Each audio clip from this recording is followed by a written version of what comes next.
अस्सलाम वालेकुम नाजरीन, मैं अब्दुल जब्बार सुमरो हाजिर हूँ आपके program behind the news with Abdul Jabbar Soomro के साथ। तो शुरू करते हैं आज की खबरें। आज पाकिस्तान में बहुत बड़ा इलेक्शन हो रहा था, सदारती इलेक्शन, जिसकी अब रिजल्ट भी आ गई है।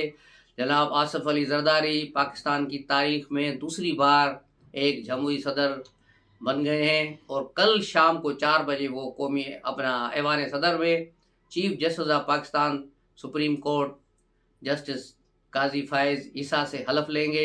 आज सारा दिन इंतखाबी गहमा गहमी चलती रही। अभी थोड़ी देर पहले महमूद खान अचकजई ने भी अपने ख्यालात का इजहार किया।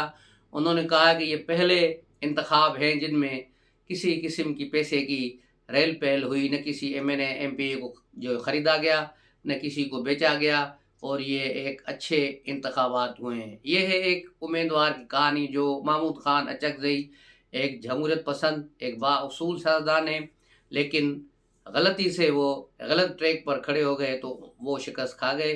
खुद उसके अपने सूबे बलूचिस्तान से 47 वोट पड़े। सूबाई असेंबली बलूचिस्तान में 47 के 47 वोट आसिफ अली जरदारी को पड़े। बाकी जो दीगर वोट थे तो टोटल 66 वोट थे बलूचिस्तान के। दीगर ने बायकाट किया, जिनमें जमीयत उलमा इस्लाम, फजल रहमान ग्रुप और बीएनपी और दीगर जमायतें वहाँ शामिल हैं। तो ये सूरत हाल वहाँ रही।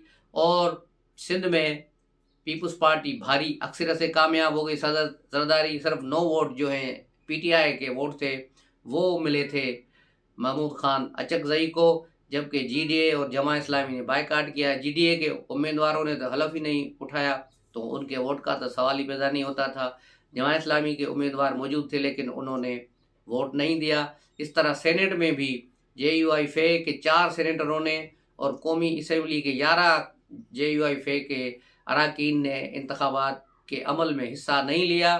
और उसके अलावा जेडीए के एक अकेले सेनेटर मुजफ्फर शाह, जो आपको याद होगा कि यूसुफ रजा गिलानी की चेयरमैनशिप की इलेक्शन के दौरान धांधली करके हुए अपना सयाह चेहरा लेकर सामने आए थे और सब लोग उसको जानते हैं। ये सिंध का चीफ मिनिस्टर भी रहा है जीडीए के दौर में।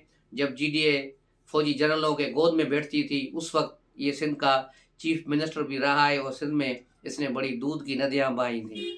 तो ये सूरत हाल है। आज आसिफ अली जरदारी की कामयाबी, पाकिस्तान में जमहूरियत पसंद कुव्वतों की कामयाबी है। तमाम जमहूरियत पसंद कुव्वतें एक तरफ थी और चंद नौसरबाज जो है सुन्नी काउंसिल के प्लेटफार्म पे खड़े थे। वो ऐवान में भी आ रहे थे लेकिन बाहर शोर भी मचा रहे थे कि ये इंतखाबात गलत हो रहे हैं, ये इंतखाबात गैर कानूनी है, गैर आइनी है। भाई गैर आइनी गैर कानूनी इंतखाब में तो फिर तुम आए क्यों? तुम्हें किसने बुलाया? तुम जाए घर बैठो। अगर आपको इन आइन से, इस इंतखाबात से कोई तकलीफ है तो फिर न दो, वोट क्यों देने आए हो? बाहर कहते हो गैर कानूनी है, अंदर आते हो वोट देते हो, और ये कहानी समझ नहीं आती। तो आते हैं पहले आसिफ अली जरदारी की बायोग्राफी पर बात करते हैं। आसिफ अली जरदारी 1955 में पैदा हुए पेटारो कॉलेज में, और कराची के सेंट पैट्रिक ग्रामर स्कूल में भी उन्होंने तालीम हासिल की। और उनकी मशहूरी का सबब जो है बेनज़ीर भुट्टो के साथ उनकी शादी हुई। उनकी शादी के बाद आसिफ अली जरदारी मैदान में आए, सामने आए, पता चला कि ये आसिफ अली जरदारी हैं। उससे पहले आसिफ अली जरदारी एक गमनाम शख्सियत थे। उनके वालिद हाकिम अली जरदारी पीपल्स पार्टी के टिकट पर 1970 में कौमी असम्बली के रुकन बने थे नवाब शाह से, लेकिन बाद में भुट्टो साहब से इख्तिलाफात के बाद पार्टी उन्होंने छोड़ दी थी और उन्होंने फिर नेशनल अवामी पार्टी ज्वाइन की थी। और आखिर वक्त तक जब जेल में थे, नेशनल अवामी पार्टी रही, वली खान और सारे लोग जेलों में थे, तो हाकिम अली जरदारी भी कुछ अरसा जेलों में रहे। तो ये पीपल्स पार्टी से अलग ही रहे हैं, लेकिन एक सियासतदान थे। जिस तरह इमरान खान का टोला, इमरान टोला एक मुहिम चलाता है कि आसिफ जरदारी कराची में सिनेमाओं पर ब्लैक करते थे, ये करते थे, वो सारा एक झूठ का पलंदा है जो चलाते थे। और वो खुद भूल जाते हैं कि इमरान खान का वालिद एक चोर था जिसको भुट्टो साहब ने 1970 में करप्शन के इल्ज़ाम में नौकरी से डिसमिस किया था। तो ये उसी का बेटा इमरान खान न्याजी है। तो ये सूरत हाल है उसकी। और ये है जो है आसिफ अली जरदारी। आसिफ अली जरदारी की एंट्री 1990 में सियासत में हुई। पहली बार कौमी असम्बली के रुकन 1990 में मुंतखब हुए। उसके बाद फिर ये सिलसिला चलता रहा। آصف علی زرداری ٹوٹل 13 سال اور 7 مہینے جیل میں رہے ہیں، جن میں نواز شریف کا دور، جس میں مشرف کا دور، اور آخر میں یہ 7 مہینے عمران خان کا دور۔ ان سب چیزوں کو ملا کر 13 سال اور 7 مہینے ہوتے ہیں، اور پاکستان کی تاریخ میں کسی سیاستدان کو اتنی سزا بغیر کسی جرم کے جیل میں رہنا پڑا ہے تو وہ آصف علی زرداری ہے۔ اس سے پہلے سائیں جی ایم سید سب سے زیادہ عرصہ جیل میں رہنے والے شخص ہے، اور لیکن وہ گھر میں نظر بند رہے ہیں، لیکن یہ ہمیشہ جیلوں میں رکھے گئے ہیں، اور 3 ادوار میں اس کو سزائیں دی گئی ہیں۔ تو یہ آصف علی زرداری ہے، مرد اہن ہیں، اور مرد حر بھی اس کو خطاب دیا تھا مجیب الرحمن شامی نے، جب یہ 11 سال مشرف و ضیاء کے اس میں نواز شریف کے دور کا کنٹینیو 11 سال جیل میں رہے، تو ان کو یہ خطاب دیا گیا تھا مرد حر کا۔ آصف علی زرداری پر بہت سارے الزامات لگائے گئے، اسے مسٹر 10% بھی کہا گیا، کچھ اور بھی کہا گیا۔ یہ سارے نواز شریف کے دور سے یہ چیزیں چلی، کیونکہ اس وقت نواز شریف اور اسٹیبلشمنٹ بھائی تھے، تو ان دونوں نے مل کر یہ راگ الاپا اور آصف علی زرداری کی کردار کشی کی، اور لوگوں کے ذہنوں میں وہ چیز بٹھائی۔ بعد میں یہی چیز عمران خان کے ذریعے عمران ذہنوں میں ڈالی گئی، اور آج تک یہ چور چور کے نعرے لگاتے پھر رہے ہیں، لیکن 13 سال 7 مہینے جیل میں رہنے کے باوجود آصف علی زرداری پر کوئی جرم نہیں ہوا، کسی کیس میں ان کو سزا نہیں ہوئی۔ لیکن عمران خان کو اپنے 3 سالہ اقتدار کے بعد جو ہے 3 کیسوں میں سزائیں ہو چکی ہیں 7 سال کی۔ تو یہ مکافات عمل ہے عمران خان کے لیے، کہ جو دوسروں کو چور چور کہہ رہا تھا خود گھڑی چور ثابت ہوا، جو دوسروں کو بے ایمان اور دوسرا کہہ رہا تھا تو یہ خود ملک دشمن ثابت ہوا۔ اور یہی محمود خان اچکزئی جس کو یہ غدار کہتا تھا، یہ خود ہی سائفر کیس میں غدار ثابت ہوا ہے۔ اور پھر یہ جو ہے 62 اور 63 پر بھی لاگو نہیں ہوتا، ان کیسز میں بھی یہ کیسز اس پر لاگو ہوئے۔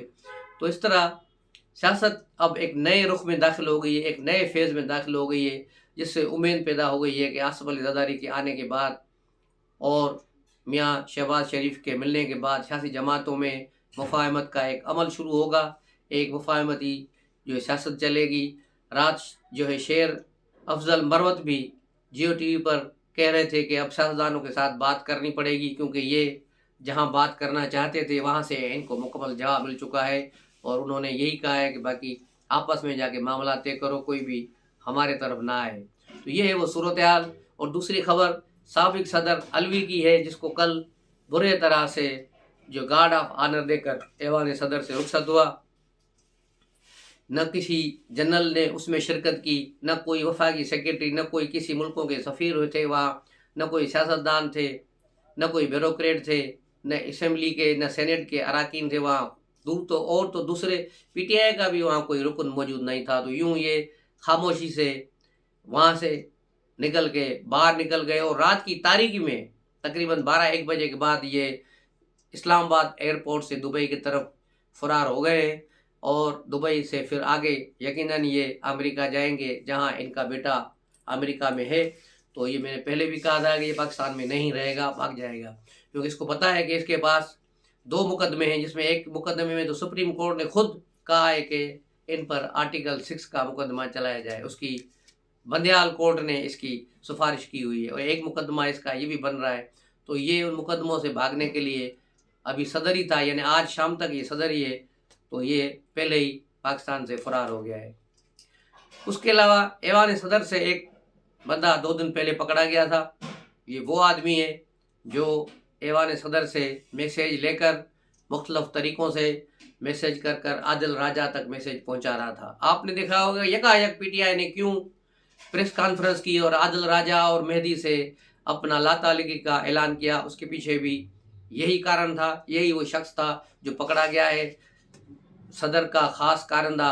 اس کے پکڑنے کے بعد ساری کہانی کھل گئی، اور اس نے اعتراف کیا ہے کہ وہ ایوان صدر سے خبریں لیتا تھا علوی سے، اور پھر علوی کی خبریں وہ اس مجاہد جو خاموش مجاہد ہے جو ہے لندن میں بیٹھا ہوا، ایک مہدی امریکہ میں بیٹھا ہے، ان کو یہ پہنچاتا رہا ہے، عادل راجہ کو پہنچاتا رہا ہے، اور پھر وہ اپنے ولاگز میں ان چیزوں کو نمایاں کر کے پیش کر رہے ہیں، جس کو پھر پروپیگنڈا کے لیے PTI के टूलर्स, PTI के जो हैंडलर हैं वो चलाते थे और रा के एजेंट मिलकर चलाते थे। तो ये बंदा अब पकड़ा गया है और अलवी को ये भी खौफ था कि शायद इसके इंकशाफात पर कहीं मुझे न पकड़ा जाए, तो ये उससे पहले ही मुल्क से फ़रार हो गया है।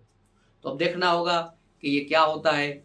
आखिर में सबको मुबारकबाद कि पाकिस्तान जमहूरियत के एक नए फेज़ में दाखिल हुआ है। उम्मीद है अफरा तफरी अब कम होगी और फिर एक नया सूरज चमकेगा और पाकिस्तान की इकानमी की बेहतर होने की उम्मीद पैदा हो गई है। और ब्लूमबर्ग में ने भी इंकशाफ किया था यही कि पाकिस्तान में बेहतरी आ रही है। निगरान हुकूमत ने अच्छी खासे मुआशी इकदाम किए हैं। उम्मीद है नई गवर्नमेंट उसको कंटिन्यू करेगी। दूसरी तरफ IMF ने कल वो इमरान खान वाला ख़त उठाकर रद्दी की टोकरी में फेंक दिया और कहा कि हम मुआशी मामलात को देखते हैं, सियासी मामलात उस मुल्क का अंदरूनी मामला है, अपने सियासी मामलात खुद देखें, हम मुआशी चीज़ों को और मुआशी अहदाफ को देखते हैं। तो यूँ इमरान खान की मुल्क के ख़िलाफ़ ये आखिरी साजिश भी नाकाम हो गई है और इसकी भी उसको इस ख़त लिखने की भी सज़ा PTI वालों को भुगतना पड़ेगी। दूसरी तरफ आज पंजाब की इंफॉर्मेशन मिनिस्टर उसने इंकशाफ किया है कि PTI की जो है शानदाना गुलजार ने इल्ज़ाम लगाया है कि एक PTI के कारकुन को मारने के लिए मरियम नवाज़ ने जो है कहा था कि इस पर इतनी मरतबा गाड़ी चढ़ाओ कि सारा इल्ज़ाम PTI पर आए। वो इन्होंने कहा था कि हमारे पास ऑडियो लीक है, लेकिन अब उस पर FIA में मुकदमा हो गया है और 16 तारीख को शानदाना गुलजार को लाहौर में FIA के सर्किल ने बुलाया है कि वो आकर अपनी बयान की वजाहत करे। उसके खिलाफ PML नून के एक कारकुन ने मुकदमा दर्ज करा दिया है। तो अब देखना होगा कि शानदाना गुलजार जो रोज़ाना कोई ना कोई नया झूठ बोलती है, कोई ना कोई नई कहानी घड़ती है। 2 दिन पहले भी उसने एक कहानी घड़ी थी कि इमरान खान के वज़ीर-ए-आज़म बनने से पहले उस पर 8 हमले हो चुके थे। तो इस किस्म के ये झूठ और मुनाफिकाताना प्रोपेगेंडा करते रहते हैं और अब भी ये जारी है।